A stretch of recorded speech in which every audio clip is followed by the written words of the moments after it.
Het belangrijkste nieuws van Curaçao in het Nederlands. Extra Journaal. Vers van de pers.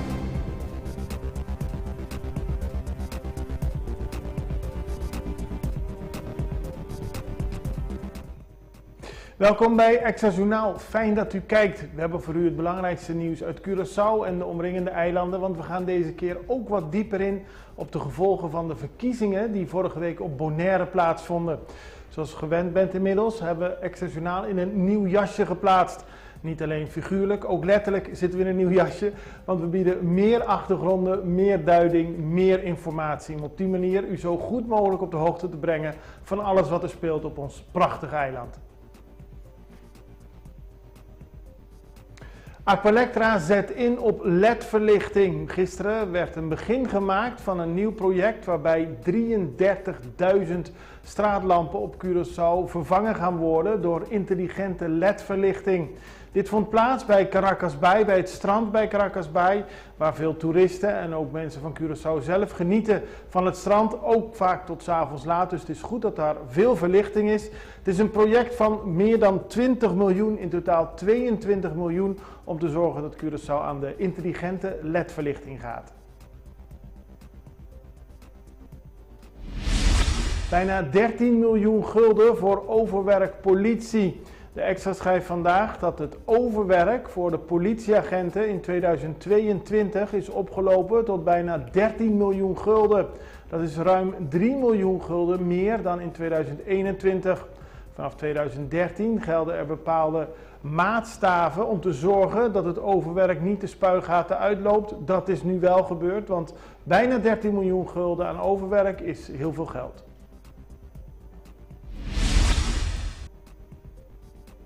Geen link met vermoorde agent. De afgelopen weekend werd Curaçao opgeschrikt door een moord op een net vertrokken agent. Het gaat om Nieven van Thijs. Hij werkte bij het politiekorps op Sint Maarten, nam daar ontslag met onder meer het voornemen om hier op Curaçao aan de slag te gaan. Hij kwam tijdens een vuurgevecht om afgelopen weekend tussen zaterdag en zondag bij Plaza Hariri. Min of meer dezelfde tijd meldde zich een man met schotwonden bij het ziekenhuis. Naar nu blijkt, stelt de politie, dat die twee zaken geen verbintenis hebben, staan los van elkaar en zijn beide nog in onderzoek.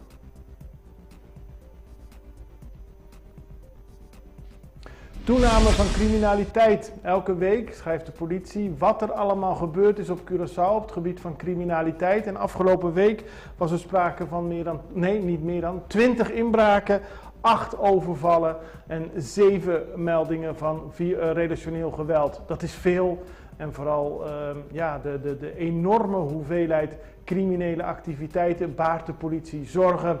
Het is veel en nu de politie wekelijks aangeeft wat er allemaal gebeurt op Curaçao, is het misschien ook wel schrikbarend.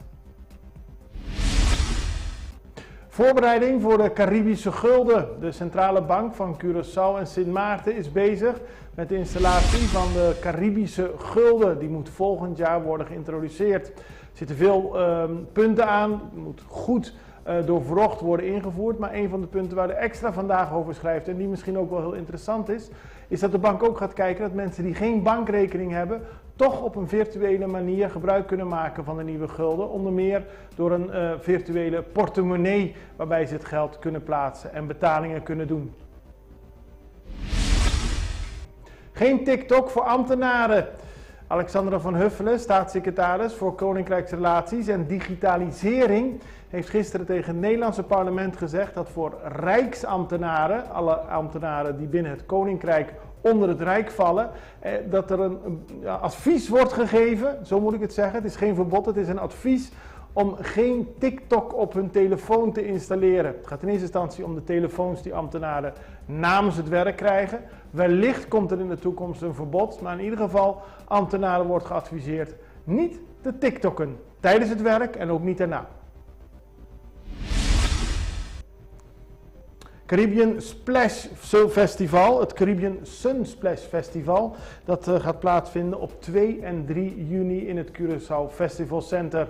Gisteren werd er een persconferentie gegeven van de organisatie om aandacht te vragen voor het festival en te benadrukken dat niet de minste artiesten daarop af zullen komen. Het gaat onder meer om Ja Rule en Ashanti en zo zijn er meer grote namen die te zien zullen zijn tijdens het Caribbean Sun Splash Festival. Dan gaan we nu over naar de reclame en dan hebben we dadelijk meer achtergronden. Hey, Pizza Hut tem algo especial para mi cubo. Ambiente meal for you and me. Un small pizza com 2 topping, para mí, pavo. 2 garlic bread, para mí, pavo.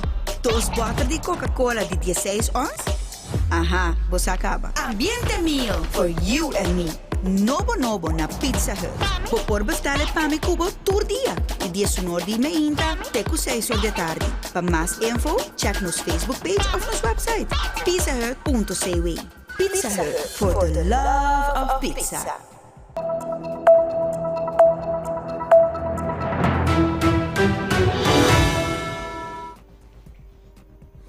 Dan gaan we over naar Bonaire, want daar hebben vorige week verkiezingen plaatsgevonden, onder meer voor het kiescollege, maar vooral voor de Eilandsraad. Die verkiezingen zijn gewonnen door de Democratische Partij. We spraken vanochtend met Clark Abraham, omdat tot nu toe, wat hem betreft, nog niet zeker is wat de verdeling van de zetels is. Er zijn enkele tientallen stemmen die het verschil zouden kunnen maken tussen 4 zetels voor zijn partij, de PDB, en 2 voor de UPB, of een verdeling van 3-3. We spraken Clark Abraham vanochtend en vroegen wat de situatie is.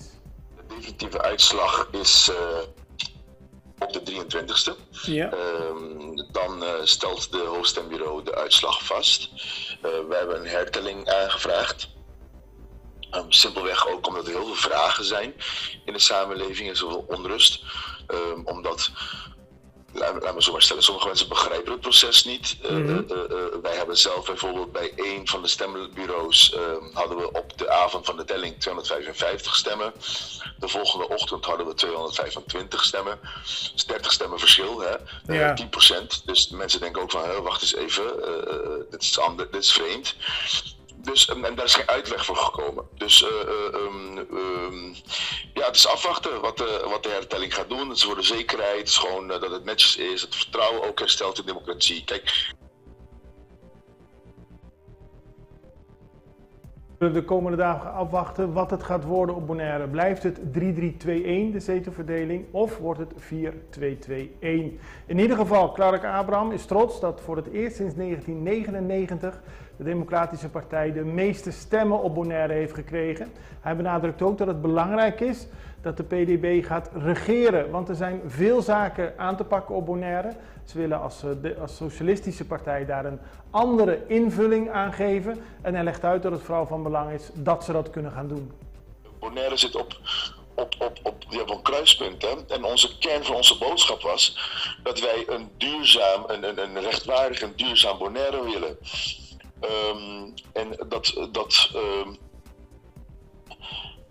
Waar we nu staan, dat wij duidelijk een andere richting in moeten. Ja. Waarom? Kijk, we zien heel veel ontwikkelingen op Bonaire, Oscar.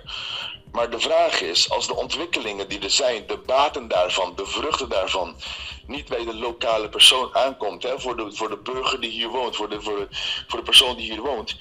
De vraag die we ons moeten stellen is die ontwikkeling wel vooruitgang? Ja. Want niet elke ontwikkeling is vooruitgang. Nee. En heel vaak meten we ontwikkeling, maar we vergeten te meten of het nou daadwerkelijk wel vooruitgang is voor de mensen die hier wonen. Wolters Olof is al sinds 2019 bezig om ervoor te zorgen dat iedereen op Curaçao toegang heeft tot schoon drinkwater in huis. Het is een strijd van nu al bijna 4 jaar, die in eerste instantie niet in de rechterlijke zaal werd uitgevochten, maar sinds vorig jaar is ze ook naar de rechter gestapt. We spraken met haar en vroegen Yvonne Wolters Olof, u bent begonnen met deze strijd, wat heeft u tot nu toe bereikt? Het enige wat we bereikt hebben, dat is aandacht. Ja. Want je kunt eigenlijk de krant niet openslaan of naar het nieuws kijken. En men heeft het dan over water. Het is een onderwerp wat nu in de aandacht staat. Wat speelt en wat in de aandacht staat, ja. Je bent het begonnen gewoon vanuit het idee van... het kan toch niet dat op zo'n eiland als Curaçao zoveel mensen zonder water zitten? Ja, dat klopt ook. En dat zeg je heel goed. Het kan ook niet zo zijn. Het mag ook niet zo zijn dat er duizenden mensen zonder schoon drinkwater en zonder sanitaire voorzieningen zijn. Dus ja, dat is ook de reden geweest voor ons om nu de rechter te vragen van ja, misschien kunt u een uitspraak doen. Op 5 juni is de volgende stap en gaat de rechter verder kijken wat er met deze situatie moet worden gedaan. Belangrijk volgens de rechter, tijdens de zitting van begin deze maand, is dat de partijen met elkaar om tafel gaan zitten. Maar Yvonne Wolters-Olff heeft aangegeven dat er nog geen gesprek heeft plaatsgevonden met het ministerie van SOHW. We hadden al om de tafel moeten zitten, want dat is nog niet gebeurd. Dat is nog niet gebeurd en dat is wel de opdracht geweest van de rechter. Van partijen gaan om de tafel zitten en kijk in hoeverre jullie dingen kunnen aansluiten bij elkaar. Nou, het is tot op heden niet gebeurd. Er worden nog wel steeds mensen afgesloten. Dus er is meer aandacht voor, maar dat betekent niet dat er minder mensen afgesloten zijn. Ja, klopt. Er is aandacht, maar er wordt nog steeds afgesloten, dagelijks. En het ministerie van SOHW is begonnen met een mogelijkheid dat mensen zich kunnen aanmelden via de website. Weet je of dat geholpen heeft? Bij de laatste rechtszitting of althans bij de eerste rechtszitting van 6 maart...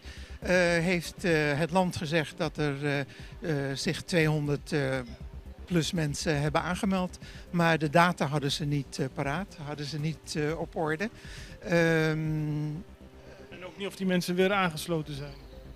Nee, maar dat is zeker niet het geval. Dan gaan we verder met het internationale nieuws, want eerder vannacht is in Afghanistan en Pakistan zijn er meer dan 14 doden gevallen, die zijn zeker geteld, en tientallen gevonden naar aanleiding van een aardbeving die tussen die twee landen plaatsvond. Er wordt nog verder onderzocht en er zijn heel veel onherbergzame gebieden in Afghanistan en Pakistan, dus het is nog niet duidelijk of er meer slachtoffers zijn gevallen. Het gaat in ieder geval om een aardbeving met een kracht van 6,5 op de schaal van Richter. De aardbeving werd ook gevoeld in India, Tajikistan en Kazachstan. In de komende dagen zal er meer nieuws over deze aardbeving naar voren komen. En daarmee zijn we aan het einde gekomen van Extra Journaal in een nieuw jasje. Ik hoop dat u genoten heeft. Wij in ieder geval wel en we zijn er morgen weer. Tot ziens. Dag.